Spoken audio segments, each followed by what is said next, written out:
അസ്സലാമു അലൈക്കും വറഹ്മത്തുള്ളാഹി. ഒരു കരുതലിന്റെ കഥ പറയാം. മഹാനായ ഇബ്നു മസ്ഊദ് റളിയല്ലാഹു അൻഹു റിപ്പോർട്ട് ചെയ്യുന്ന ഒരു ഹദീസിൽ കാണാം, നബി സല്ലല്ലാഹു അലൈഹി വസല്ലമ തങ്ങളും സ്വഹാബത്തും കൂടി ഒരു ഖുബ്ബയുടെ ചാരത്ത് വട്ടമിട്ടിരിക്കുകയാണ്.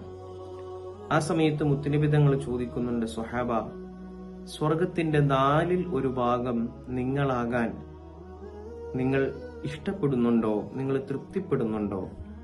സ്വഹാബത്ത് പറഞ്ഞു, യാ റസൂലല്ലാഹ്, ഞങ്ങൾക്ക് വലിയ ആഗ്രഹമുണ്ട്, ഞങ്ങൾക്ക് വലിയ കൊതിയുണ്ട്.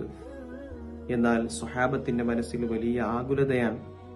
1,24,000 വരുന്ന പ്രവാചകന്മാരും അവരുടെ ഉമ്മത്തും ബാക്കി നിൽക്കുന്ന ഈ വേളയിൽ എങ്ങനെയാണ് സ്വർഗത്തിന്റെ 1/4 ഞങ്ങളാവുക?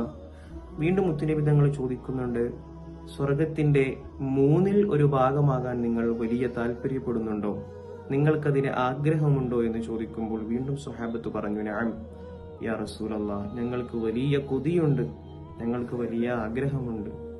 മൂന്നാമതായി മുത്തുനബി തങ്ങൾ സ്വഹാബത്തിനോട് പറഞ്ഞു കൊടുക്കുന്നുണ്ട്, ലഅർജു അൻ തകൂനു നിസ്ഫ അഹ്ലൽ ജന്നത്തി, ഞാൻ ആഗ്രഹിക്കുന്നത് സ്വർഗത്തിന്റെ 1/3 അല്ലെങ്കിൽ 4/1 നിങ്ങളാകാനല്ല. ഞാൻ ആഗ്രഹിക്കുന്നതും ഞാൻ ഇഷ്ടപ്പെടുന്നതും സ്വർഗത്തിന്റെ പകുതി നിങ്ങളാകാനാണ്. പ്രിയമുള്ളവരെ, ഈ ഹദീസ് നമ്മൾക്ക് വേണ്ടി ഹബീബായ മുത്തുനബി തങ്ങൾ ത്യജിച്ചതായ ത്യാഗത്തിന്റെ വലിയ കഥ പറയുന്നുണ്ട്, വലിയൊരു കരുതലിന്റെ കഥ പറയുന്നുണ്ട്. ആ മുത്തുനബിയുടെ പിൻഗാമികളായി ജീവിക്കാൻ അള്ളാഹു നമുക്ക് തൗഫീഖ് നൽകി അനുഗ്രഹിക്കുമാറാകട്ടെ.